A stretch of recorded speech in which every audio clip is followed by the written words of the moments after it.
Kenapa? Entah mengapa dada ini sesak sekali. Apalagi saat tadi mendengar lagu yang dilantunkan oleh Irlan. Mataku kok perih sih, Fer? Aku menjawab pertanyaan Ferry dengan susah payah. Tenggorokanku tercekak hebat. Dia terkekeh. Ya ampun, baper. Kepala Ferry menggeleng-geleng. Nih tisu. Kalau masih kurang, ada stok di bagasi. Dia malah mengejek. Kenapa ini terjadi sama aku ya, Fer? Sakit banget. Aku malah menangis sambil tertawa. Sudah, aku mau ke masjid dulu. Mau ikut? Katanya. Ke masjid? Iya. Belum sempat sholat duhur kan? Pungkasnya. Kepalaku menggeleng-geleng. Ya sudah, kita ke masjid bareng. Mumpung masih jam 1 siang. Dia menatap arloji brandednya. Mobil pun melaju cepat, lalu berbelok ke parkiran masjid raya. Ferry benar-benar membawaku ke masjid, tapi aku malu. Ayo, dia mengajak. Fer, aku malu. Aku lupa bacaannya. Jawabanku tak membuat Ferry kaget. Ia merogoh sesuatu dari dalam dashboard. Ini dihafal. Kalau sudah hafal, masuk. Kalau belum hafal juga, Al-Fatihah saja. Dia memberiku sebuah buku bacaan sholat. Tapi aku gak pakai hijab. Gak apa-apa. Semoga nanti bisa. Sekarang yang penting niat dan mau memulai dulu saja. Tapi aku duluan. Mau ambil wudhu. Jangan lupa menyusul. Kamu masuknya ke arah kiri. Kalau ke kanan itu tempat cowok. Aku tahu kok. Ya sudah, nanti pakaiannya juga mau kena. Bukan sarung. Aku geram. Jangan marah. Aku duluan. Nanti kamu menyusul. Jangan lama. Orang pintar pasti cepat menghafal. Dia turun dari mobil, lalu berjalan lebih dulu masuk ke dalam masjid. Setelah sebelumnya mengambil air wudhu dari sisi kanan. Bukan tidak hafal, tapi lebih jelasnya ada beberapa yang lupa.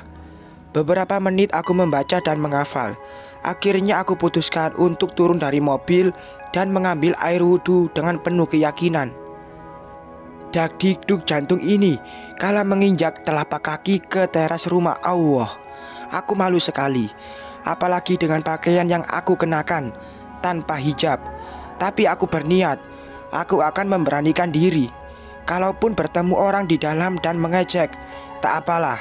Memang iya, aku ini belum menjadi wanita yang salehah, insecure.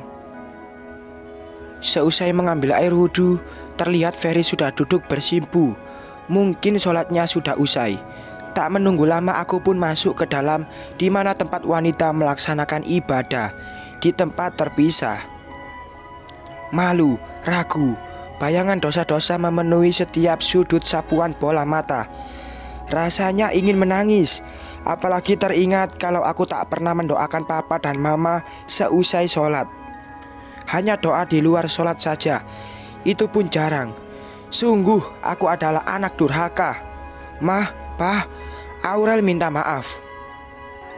Gimana? Ferry bertanya ketika kami baru saja keluar dari tempat yang tiba-tiba membuat hati ini sejuk, nyaman dan damai. Aku tersenyum.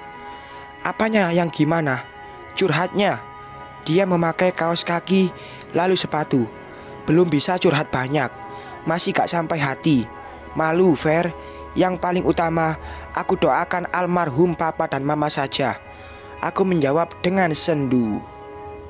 Alhamdulillah, jangan cuma di sini sholatnya, dia berkata sambil berdiri. Mendengar pesan Ferry, aku tak mengangguk, hanya berpikir kalau aku harus berubah menjadi lebih baik. Ayo, ajaknya.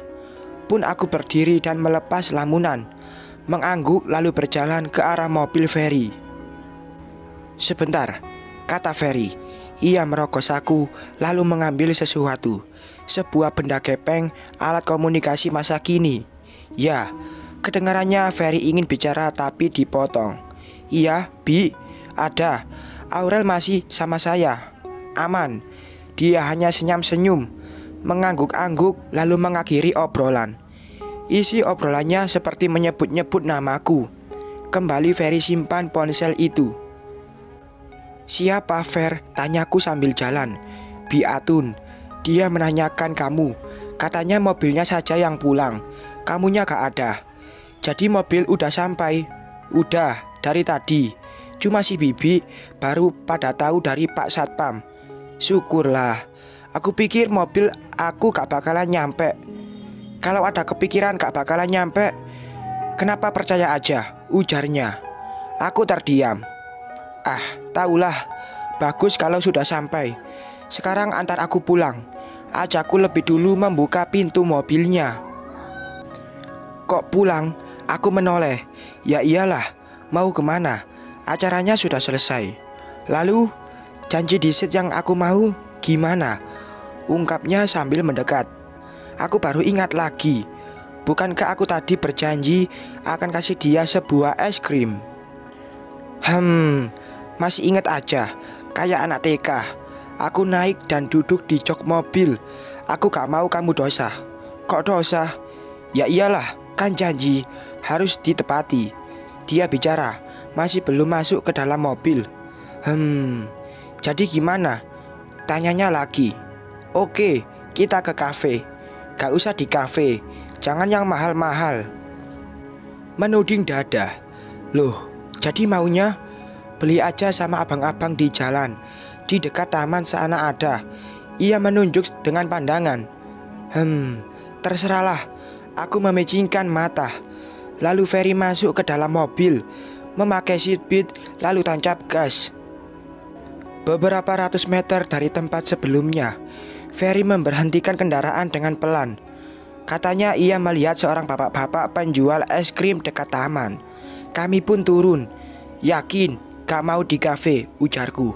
"Gak usah, lebih enak di sini sambil lihat pemandangan taman." Dia menjawab. "Tapi aku pakaiannya kayak gini, malu sama orang. Ke taman pakai baju pesta kayak gini." "Gak apa-apa, bajunya juga kan rapi, gak terlalu kurang bahan." Ferry menjawab sambil menutup pintu mobil. "Ah, sudahlah, aku ikut saja." "Pak, mau 2 ya?" Ferry memesan ketika kami sudah sampai. "Yang mana, Den?" tanya pria tua yang di usianya mungkin harus sudah pensiun dari pekerjaan seperti ini. Mengayuh sepeda di tengah terik matahari. Walaupun ada peneduhnya, tapi kasihan sekali. Bagaimana kalau jualannya tak laku? "Yang paling enak ya, Pak," Ferry menjawab. Bapak itu tersenyum. Lalu ia meraih 2 gagang es krim corong, varian coklat dan stroberi. Ferry mendekat ke bak jualan bapak itu, lalu meraihnya sambil menatap fokus wadah jualan si bapak. "Masih banyak, Pak," kata Ferry setelah meraih es krim itu. Bapak itu nampak menghela nafas. "Memang baru laku beberapa saja, Den. Tapi alhamdulillah." Di balik jawaban bapak itu, aku melihat ada rasa ingin kalau dagangannya cepat laku. Pasti dagangan yang bapak bawa banyak sekali. Secara wadahnya pun besar. "Oh begitu," Ferry menanggapi. Lalu netranya celingak-celinguk ke arah lain. Entah apa yang dia lihat. Aku hanya berdiri menunggu. Katanya juga dia ingin ditraktir, tapi malah aku yang ia suruh menunggu. Aneh. Ferry berikan 1 es krim itu untukku. "Nih." Dia memberikanku es varian stroberi. Memang aku suka. Dia lanjut bicara dengan bapak pedagang. "Bapak pulang ke arah mana?" tanya Ferry. "Apa maksudnya tanya kemana si bapak pedagang pulang? Dia kan sedang berjualan." "Ke arah sana, Den," jawab bapak itu sambil menunjuk ke arah belakang dirinya. "Oh gitu, Pak. Di sana saya biasa lihat banyak anak jalanan. Ada beberapa anak di sana. Dan sepanjang jalan ini juga. Saya beli semua es bapak ini. Bapak tolong bagikan pada mereka ya, Pak." Sambil bapak jalan pulang, aku kaget. "Aden mau beli semua dagangan bapak?"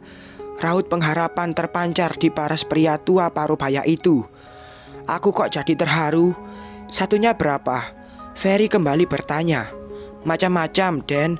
Ada yang 4.000, 5.000 sampai 12.000. Bapak itu menjawab dengan nada riang. Entah mengapa tenggorokan ini malah tercekak hebat, seperti ingin menangis tapi ingin tersenyum. "Apa Bapak bisa hitung semuanya?" kata Ferry.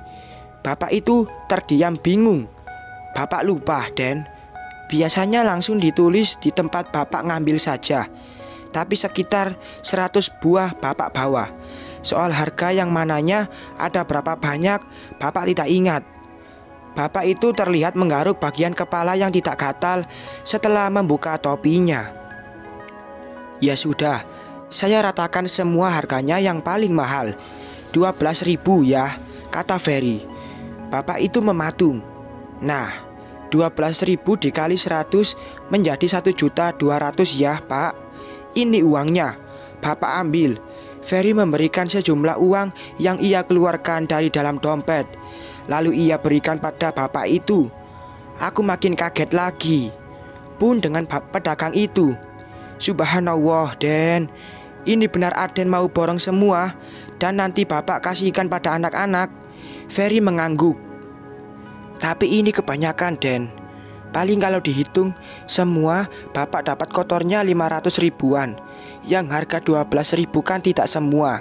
Bapak itu menjawab dengan bendungan air mata. Aku pun hanya mematung melihat Ferry yang... Anggap saja ini imbalan, karena saya sudah ajak ngobrol Bapak. Jadi semuanya sudah saya beli ya, Pak. Tapi saya gak mungkin makan ini semua. Jadi tolong berikan pada anak-anak saja ya, Pak. Di sana banyak anak jalanan. Saya sering lihat mereka ngiler pengen makan es krim. Ada saja alasan Ferry. Pasti dia berpikiran supaya si bapak itu tidak merasa terendahkan. "Alhamdulillah, baik Den, baik. Terima kasih. Kebetulan istri Bapak sedang sakit di rumah. Bapak bisa bawa istri berobat." Aneh, aku seperti ingin menangis. Apalagi melihat bapak itu yang sudah tua bekerja banting tulang demi anak dan istri. Aku salut. Mereka terus bersama dalam hidup susah seperti itu. "Jadi istri Bapak sedang sakit. Semoga cepat sembuh ya, Pak." Ferry kembali bicara. Bapak itu mengangguk. "Iya, Den. Kalau begitu Bapak pamit dulu. Bapak mau bagikan ini, lalu kembali ke toko untuk memberikan modalnya. Lalu Bapak mau bawa istri Bapak berobat. Ada anak Bapak yang jagain di rumah," tanggap Ferry. Tes.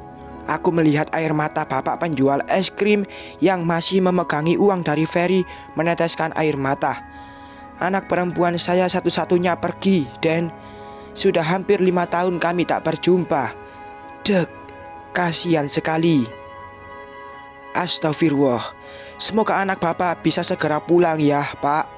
"Ya sudah, lebih baik Bapak segera pulang dan bawa istri Bapak untuk berobat ya, Pak. Terima kasih, Den. Terima kasih. Semoga Den dan Non selalu sehat dan dilancarkan rezekinya." Bapak itu mendoakan kami. Sekejap menatapku sambil merendahkan kepala. Pun aku demikian. "Sama-sama, Pak. Semoga istri Bapak cepat sembuh," kembali Ferry berkata dengan santun. "Amin, amin, Den. Uangnya disimpan di kantong ya, Pak, supaya tidak mengundang kejahatan," Ferry berpesan. Dan akhirnya bapak itu kembali ke arah berlawanan. Aku melihat dia membagikan es krim itu pada anak-anak jalanan. Dari kejauhan aku bisa melihatnya. "Kamu kenapa, Rel?" Ferry bertanya sambil duduk di sampingku. Es yang tadi ia berikan belum kusantap juga karena terpaku pada bapak tadi. "Kasihan ya, Fer. Tadinya aku juga mau kasih dia uang, imbuhku." Ferry tersenyum. "Jadi kamu juga kasihan sama bapak tadi?" Aku mengangguk-ngangguk. "Apa aku kejar untuk kasih dia uang?" ucapku. "Jangan. Kalau kamu mau bantu, lewat dagangannya saja. Kalau langsung kasih uang, takutnya dia merasa terhina saja. Mungkin dia tidak akan merasa, tapi mungkin juga bagi sebagian orang ada yang merasa terhina, Rel. Kalau mau, kamu bisa beli dagangannya kapan-kapan." "Gitu ya," ujarku sendu. Bola mata ini tanpa permisi malah meneteskan air mata. Sakit sekali tenggorokan ini. Lagi, aku si Aurel yang cengeng malah ingin menangis. Sudah, jangan nangis. Ferry meraba lalu mengelus-ngelus kepalaku seperti anak SD saja. Makan es krimnya, nanti meleleh kayak kamu lihat Irlan tadi. Is, enak saja. Aku mendelikkan mata di balik senyuman. Lalu kami menyantap es krim sambil duduk memperhatikan orang-orang berlalu lalang di taman. Bersambung.